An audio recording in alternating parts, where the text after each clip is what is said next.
الحمد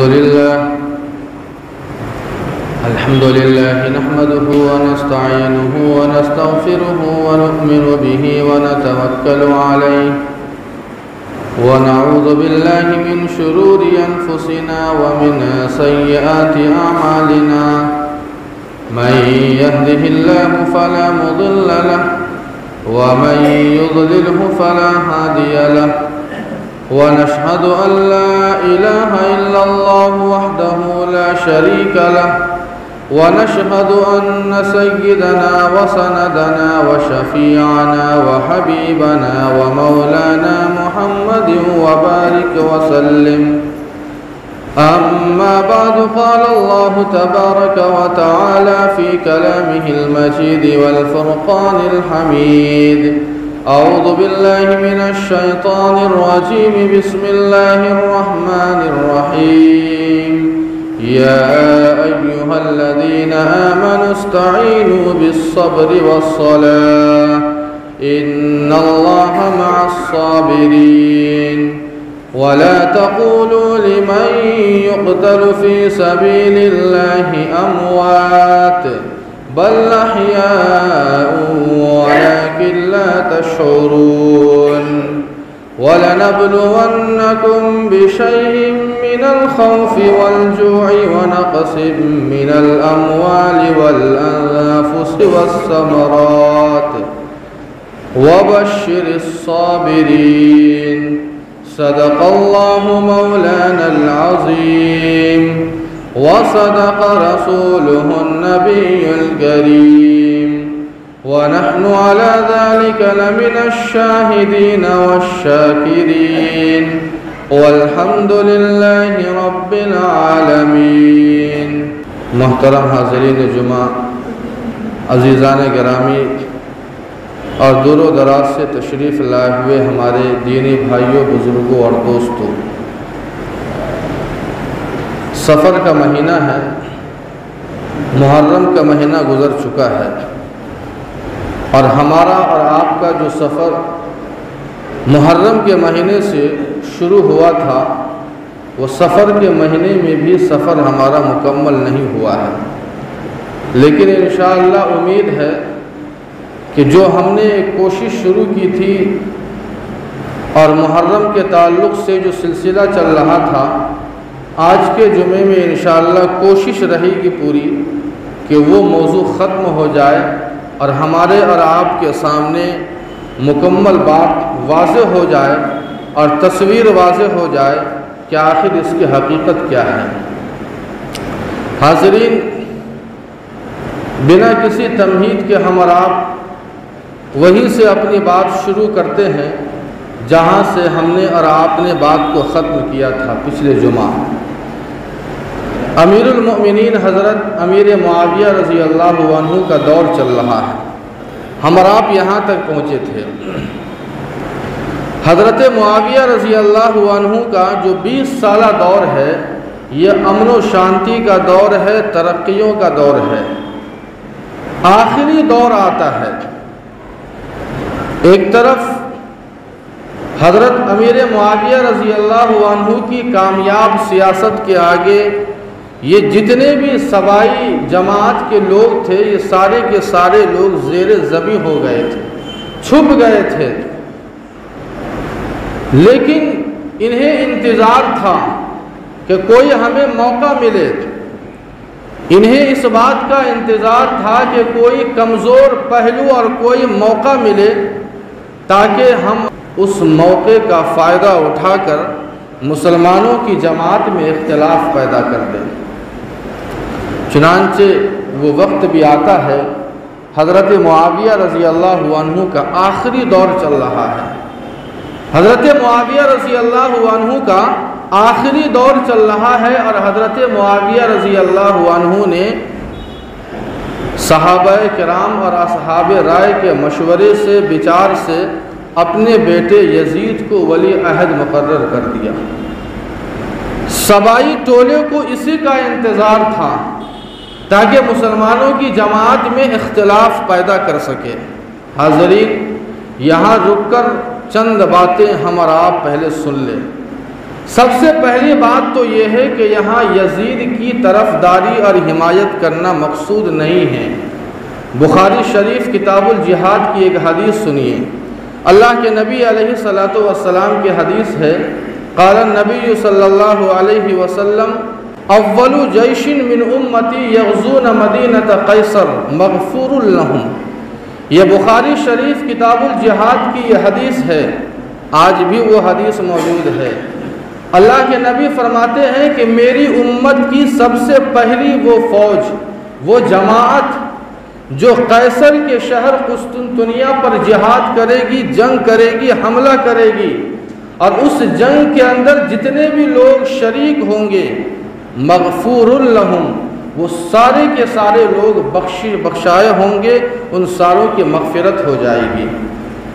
قسطنطنیہ یہ کیا ہے؟ ترکی کی جو راجدھانی ہے استنبول، اسی کا یہ پرانا نام ہے، جہاں عیسائیوں کا زمانے سے قبضہ تھا۔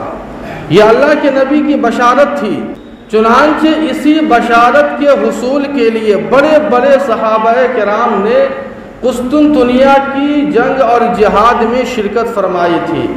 میزبان رسول حضرت ابو ایوب انصاری رضی اللہ عنہ، حضرت عبداللہ ابن عمر رضی اللہ عنہ، حضرت عبداللہ ابن عباس، حضرت عبداللہ ابن زبیر، اور خود حضرت امام حسین ابن علی رضی اللہ عنہم، یہ سارے کے سارے صحابہ کرام اس جنگ اور جہاد میں شریک ہے جو قسطنطنیہ میں لڑی گئی تھی۔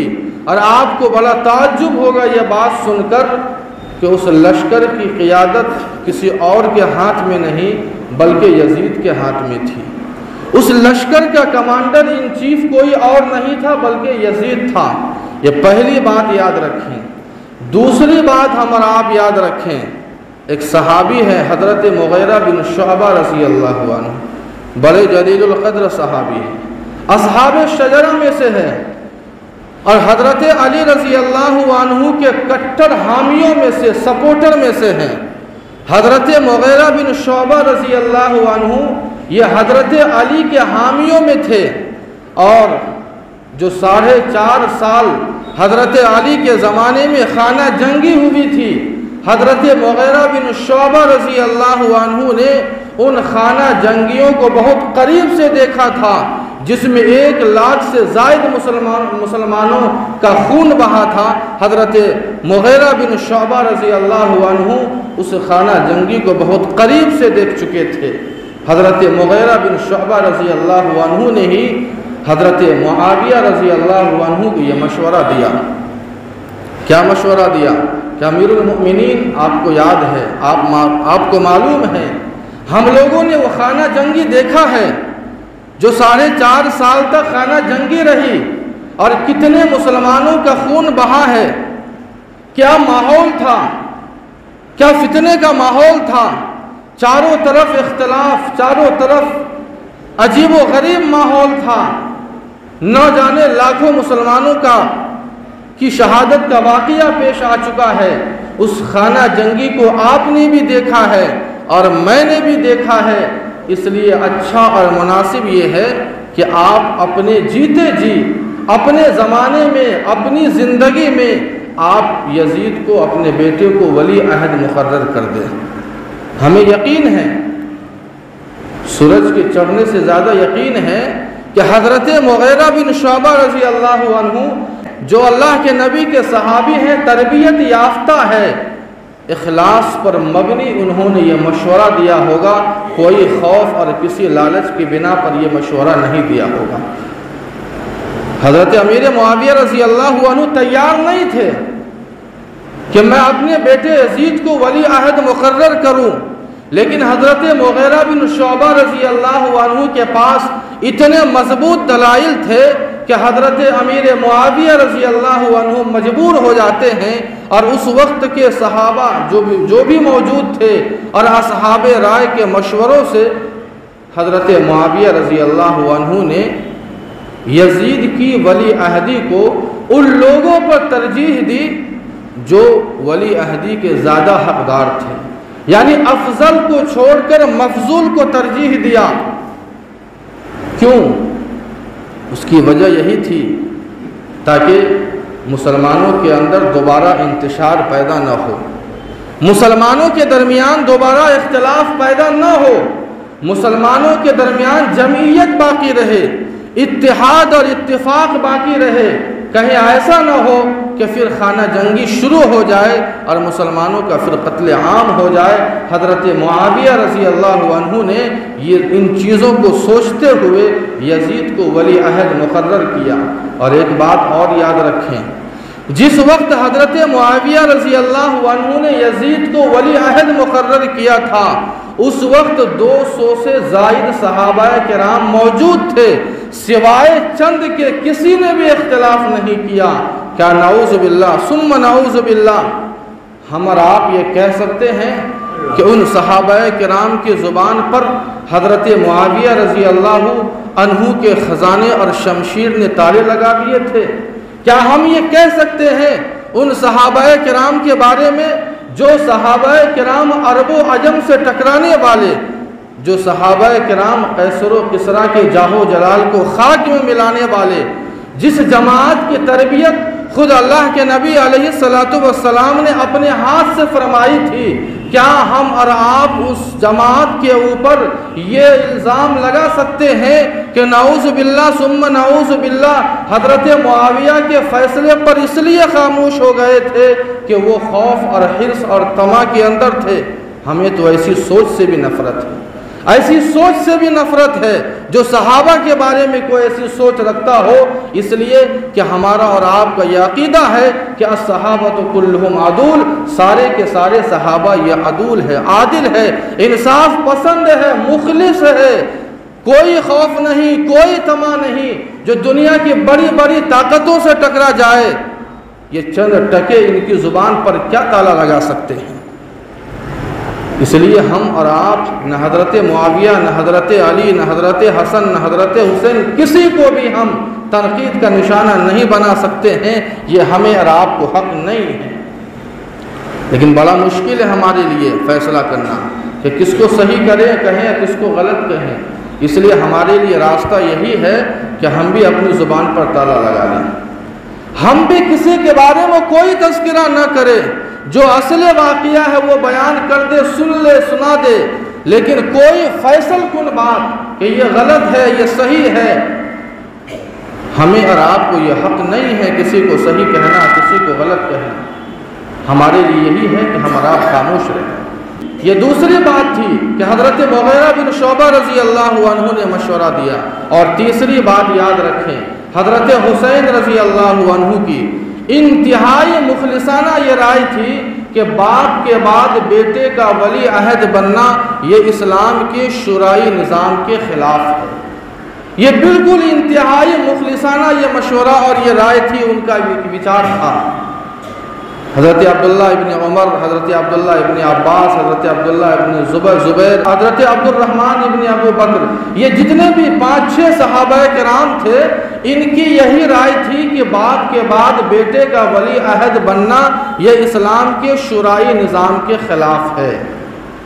چنانچہ حضرت امیر معاویہ رضی اللہ عنہ نے ولی عہد مقرر کر دیا۔ دوسری طرف وہی کوفی، وہی سبائی حضرت حسین رضی اللہ عنہ، حضرت امام حسین رضی اللہ عنہ کو کوفہ بلانے کے لیے انہوں نے خطوط شروع کیا۔ حضرت حسین رضی اللہ عنہ کئی خطوط آتے رہے، کوفہ سے کئی خطوط آئے، حتیٰ کہ لکھا ہے کہ ایک دن میں تقریباً 600 سے زائد خطوط آیا کرتے تھے، اور اس میں لکھا یہ ہوتا تھا کہ ہم نے یزید کی بیعت کو فسخ کر دیا ہے، ہم یزید کو خلیفہ نہیں مانتے ہیں، ہم انہیں نہیں مانتے ہیں، اس لیے آپ آئیے، ہم آپ کے ہاتھ پر بیعت کریں گے۔ کئی وفود آئے، کئی خطوط آئے۔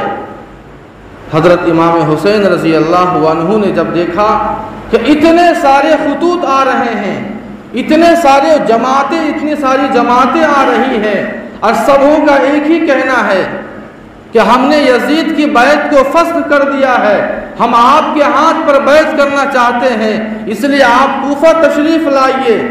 حضرت امام حسین رضی اللہ عنہ نے حالات کی تحقیق کے لیے اور جائزہ لینے کے لیے اپنے چچیرے بھائی حضرت مسلم بن عقیل رضی اللہ عنہ کو بھیجا۔ حضرت مسلم بن عقیل کوفہ پہنچتے ہیں اور کوفہ پہنچنے کے بعد حالات کا جائزہ لیتے ہیں۔ ماحول بہت اچھا، تقریباً 30 سے 40 ہزار کوفیوں نے اور سبائیوں نے مسلم بن عقیل کے ہاتھ پر بیعت کی، امامت کی۔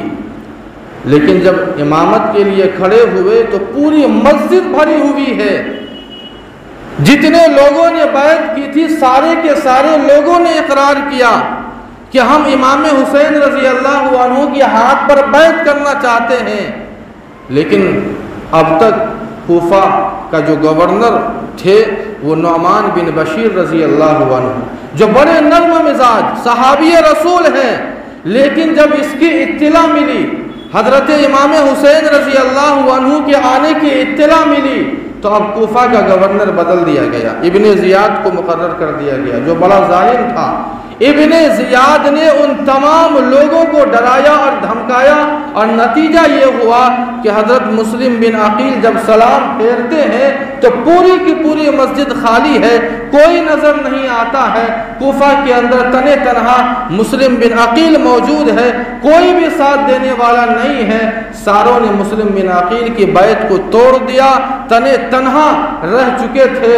چنانچہ مخبری کے ذریعے سے مسلم بن عقیل کو بھی شہید کر دیا گیا۔ ادھر حضرت امام حسین رضی اللہ عنہ اپنا قافلہ روانہ کیا، حضرت امام حسین بھی راستے کے اندر ہے، اپنے خاندان کے لوگوں کو لیا، اپنی اولاد کو لیا، اور وہ صحابہ کرام حضرت عبداللہ ابن عمر، حضرت عبداللہ ابن زبیر، ابن عباس، جتنے بھی صحابہ کرام تھے، انہوں نے منع بھی کیا تھا کہ آپ مت جائیے۔ آپ کو معلوم ہے کہ یہ کوفی وہ لوگ ہیں جو لا یوفی، جو وفادار نہیں ہوتے، بے وفا ہوتے ہیں۔ حضرت عثمان غنی رضی اللہ عنہ کو شہید کیا، اور آپ کے والد کو اور آپ کے بھائی کو دھوکہ دیا، وہ سارا واقعہ یاد دلایا۔ حضرت ابن عباس رضی اللہ عنہ نے کہتے ہیں کہ جب کربلا کے اندر خیمے سے رونے کی آواز آ رہی تھی تو اس وقت حضرت ابن عباس رضی اللہ عنہ کی وہ بات امام حسین رضی اللہ عنہ کو یاد آتی ہے، ساروں کو لے کر چلتے ہیں۔ اب یہاں پر ایک بات اور یاد رکھیں، کچھ لوگ یہ کہتے ہیں کہ حضرت امام حسین رضی اللہ عنہ جنگ کرنے کے لیے چلے تھے، جنگ کے لیے وہاں سے ارادہ کیا تھا مدینہ پاک سے۔ آپ بتائیے کہ اگر کوئی آدمی جنگ کے لیے اگر جائے گا تو اولاد کو ساتھ لے کر نہیں جائے گا، تنے تنہا جاتا ہے، تنے تنہا وہ جائے گا، لیکن اپنے اولاد اور خاندان کو بھی حضرت امام حسین رضی اللہ عنہ ساتھ لے کر جا رہے ہیں۔ لیکن راستے میں یہ اچانک خبر سننے کو ملتی ہے کہ مسلم بن عقیل شہید ہو گئے، شہادت ہو چکی ہے ان کی۔ حضرت امام حسین رضی اللہ عنہ وہاں سے لوٹنا چاہ رہے تھے، لیکن جو برادران عقیل تھے مسلم بن عقیل کے جو بھائی تھے وہ اڑ گئے کہ ہم جب تک خون کا بدلہ نہیں لیں گے تب تک ہم واپس نہیں جا سکتے۔ کچھ وفد بھی ساتھ میں تھا حضرت امام حسین کے، ان لوگوں نے بھی اصرار کیا کہ حضرت آپ چلیے، آپ کے ساتھ ہم لوگ ہیں، سارا کوفہ ہے، آپ جائیں گے، آپ کو دیکھ کر سارے لوگ آ جائیں گے راستے پر، اس لیے آپ کو گھبرانے کی ضرورت نہیں ہے۔ ادھر مسلم بن عقیل کے بھائیوں کا اصرار تھا کہ آپ کو چلنا ہی پڑے گا۔ حضرت امام حسین رضی اللہ عنہ کا مسلم بن عقیل اور ان کے بھائیوں نے ساتھ دیا تھا۔ جب وہاں سے حجاز مقدس سے انہوں نے سفر شروع کیا تو اب ان کا فرض بنتا تھا کہ ہم بھی ان کا ساتھ دیں۔ چنانچہ حضرت امام حسین رضی اللہ عنہ وہاں سے چلتے ہیں، سفر کو جاری رکھتے ہیں۔ جب کربلا کے میدان میں پہنچتے ہیں تو حر بن یزید 1000 کا لشکر لے کر آتا ہے، اس کے بعد عمر بن سعد تقریباً 4000 لشکر لے کر آتا ہے۔ عمر بن سعد کون ہے؟ یہ بڑے مشہور صحابی ہیں، فاتح ایران، حضرت سعد بن وقاص رضی اللہ عنہ کے صاحبزادے ہیں، اور کئی رشتہ داری ہیں اللہ کے نبی سے۔ عمر بن سعد 4000 لشکر لے کر آتے ہیں، لیکن چونکہ رشتہ داری تھی، جان پہچان تھی، حضرت امام حسین رضی اللہ عنہ جب وہاں پہنچتے ہیں تو انہوں نے 3 باتیں رکھی اس لشکر کے سامنے۔ پہلی بات تو یہ کہا کہ یا تو مجھے جہاں سے میں آیا ہوں وہاں جانے دو، میں لڑنے نہیں آیا ہوں، میں جنگ کرنے نہیں آیا ہوں، میں حالات کا جائزہ لینے آیا ہوں، میں یزید سے ملنا چاہتا ہوں۔ حضرت امام حسین رضی اللہ عنہ نے 3 باتیں رکھی، 3 پیشکش رکھی۔ پہلی پیشکش تو یہ تھی کہ جہاں سے میں آیا ہوں وہاں مجھے عافیت سے جانے دو۔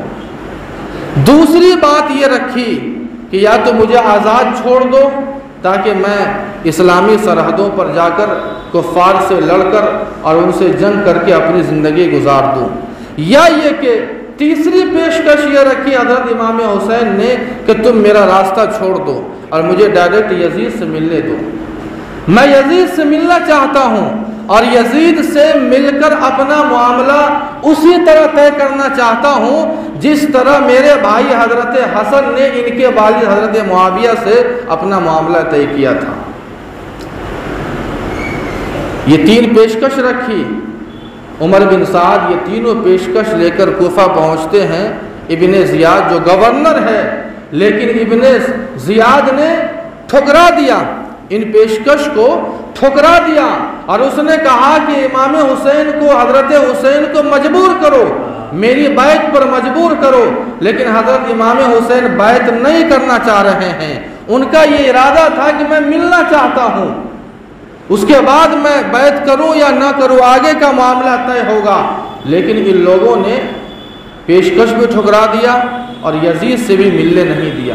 یہاں پر ایک بات اور یاد رکھیں، حضرت امام حسین رضی اللہ عنہ بھی جنگ کرنا نہیں چاہتے تھے، وہ بھی نہیں چاہتے تھے، اور یزید کا منشا یہ تھا، یزید نے کوفہ کے گورنر ابن زیاد کو یہ کہا تھا یا تو حسین کو میری بیعت پر مجبور کرو، یا یہ کہ پھر اگر وہ بیعت نہ کرے تو میرے دربار میں لاؤ، میرے پاس پہنچاؤ۔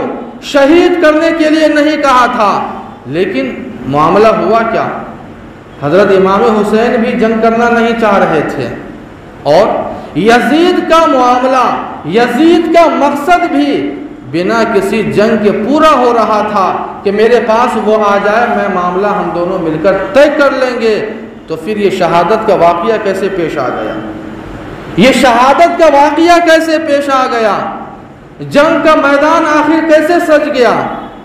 دراصل ایک تیسرا فریق تھا، ایک تیسری جماعت تھی جس کی لگائی اور بجھائی کی وجہ سے حضرت عثمان غنی کی شہادت کا واقعہ پیش آیا تھا، اور اسی جماعت نے حضرت علی پر بھی حملہ کیا اور حضرت حسن پر بھی حملہ کیا تھا۔ یہ نہیں چاہتے تھے کہ آپس میں مصالحت ہو، یہ ہرگز نہیں چاہتے تھے کہ آپس میں مسلمان مل کر رہے۔ جب میدان جنگ سجتا ہے اور حضرت امام حسین رضی اللہ عنہ جب اپنے فریق مخالف پر جب نظر دوڑاتے ہیں تو عجیب و غریب معاملہ یہ دیکھتے ہیں کہ وہ سارے کے سارے لوگ ہیں جن لوگوں نے مجھے خط کے ذریعے سے دعوت دی تھی۔ حضرت امام حسین رضی اللہ عنہ نے ان بوریوں کے منہ کھول دی اور کہا کہ اے فلاں ابن فلاں، کیا تم نے مجھے دعوت نہیں دی تھی؟ کیا تم نے مجھے نہیں کہا تھا کہ ہم نے یزید کی بیعت کو فسخ کر دیا ہے، آپ آئیے ہم آپ کے ہاتھ پر بیعت کرنا چاہتے ہیں، تو پھر تم مجھ سے لڑنے کیوں آ گئے ہو؟ شرمندہ ہو گئے، وہ سارے کے سارے شرمندہ ہے، ان کا منہ کالا ہو چکا ہے۔ اب انہوں نے یہ سوچا کہ ہم تو حسین کے سامنے ہمارا منہ کالا ہو چکا ہے، منہ کالا ہو چکا ہے، اگر ہم اس بندے کو چھوڑ دیتے ہیں تب تو ہم یزید کے پاس بھی ہم منہ دکھانے کے قابل نہیں رہیں گے۔ چنانچہ اس کے بعد جنگ کا میدان سجتا ہے، اور اس کے بعد جو واقعہ پیش آتا ہے ہم اور آپ بھی جانتے ہیں کہ حضرت امام حسین رضی اللہ عنہ اور ان کے ساتھیوں کا خون کربلا کی زمین میں جذب ہو جاتا ہے۔ اب یہاں پر ایک دو بات اور یاد رکھیں، حضرت امام حسین رضی اللہ عنہ نے آخر سفر کیوں کیا؟ آخر مقصد کیا تھا؟ جنگ کرنا مقصد نہیں تھا، تو پھر سفر کیوں شروع کیا تھا؟ اگر امام حسین رضی اللہ عنہ سفر شروع نہیں کرتے اور ہمت و حوصلہ نہیں دکھاتے تو دنیا میں یہ روایت چل جاتی، یہ روایت چل پڑتی کہ ظالم کے سامنے اپنا منہ بند رکھو۔ لیکن امام حسین رضی اللہ عنہ نے یہ سبق دیا کہ ظلم اور ناانصافی کے سامنے انسان اپنا منہ بند نہ رکھے بلکہ اس کا مناسب جواب دے۔ امام حسین رضی اللہ عنہ نے وہ ہمت و حوصلہ دکھایا اور وہ اقدام کیا، ہمیں یہ سبق دیا کہ ہم کسی بھی ظلم کو برداشت نہیں کر سکتے ہیں، خاص طور پر دین محمدی کے اندر تو ہم بالکل ہی برداشت نہیں کر سکتے ہیں۔ امام حسین رضی اللہ عنہ اور ان کے ساتھیوں کا بالآخر خون کربلا کی زمین میں جذب ہو جاتا ہے۔ یہاں پر ایک بات اور یاد رکھیں، اس پورے معاملے میں یزید کو بھی ہم کلین چیٹ نہیں دے سکتے، بریء ذمہ نہیں کر سکتے ہیں، اس لیے کہ جب بھی کوئی حادثہ ہوتا ہے تو وقت کا بادشاہ اور وقت کا حاکم سب سے پہلا اس کا ذمہ دار ہوتا ہے۔ اگر کوئی حادثہ پیش ہو تو سب سے پہلا اگر کوئی ذمہ دار ہوتا ہے اس حادثے کا تو وقت کا بادشاہ ہوتا ہے، وقت کا حاکم ہوتا ہے۔ وقت کا حاکم یزید تھا لیکن قانون اس کے ہاتھ میں نہیں، معاملہ اس کے ہاتھ میں نہیں، یہ واقعہ پیش آیا۔ اور دوسری بات یہ کہ جو لوگ حضرت امام حسین رضی اللہ عنہ کی شہادت میں شریک تھے ان لوگوں کو کوئی سزا نہیں دی گئی، اسی لیے ہم یزید کو بریء ذمہ نہیں سمجھتے ہیں، اس معاملے میں کلین چٹ نہیں دیا جا سکتا ہے، اسے بریء ذمہ نہیں سمجھا جا سکتا ہے۔ ایک اور یاد رکھیں، اس واقعے کے آڑ میں ہم کسی صحابی کو تنقید کا نشانہ بھی نہیں بنا سکتے ہیں، نعوذ باللہ ثم نعوذ باللہ۔ نہ حضرت ابو بکر کو، نہ حضرت عمر کو، نہ حضرت عثمان کو، نہ حضرت علی کو، نہ حضرت امیر معاویہ، کسی بھی صحابی کو یاد رکھے ہم اور آپ تنقید کا نشانہ نہیں بنا سکتے ہیں، اس لیے کہ ان صحابہ کی جو جماعت ہے اس جماعت کی تربیت خود اللہ کے نبی نے کی ہے اور ان کے متعلق ہزاروں پیشن گوئیاں موجود ہے، اس لیے ہم اور آپ ہرگز یہ نہ سمجھے کہ کسی خوف سے یا کسی طمع اور لالچ کی بنیاد پر امیر معاویہ کے فیصلے پر یہ خاموش رہے، ہرگز نہیں ایسا ہے۔ یہ چند باتیں ہیں اور مختصراً انداز میں آپ کے سامنے اس واقعے کو بیان کیا گیا ہے۔ باتیں تو بہت ساری ہے لیکن جو اصل بات تھی جو آپ کے سامنے اصولی بات آپ کے سامنے بیان کی گئی ہے، یہ بہت نازک معاملہ تھا۔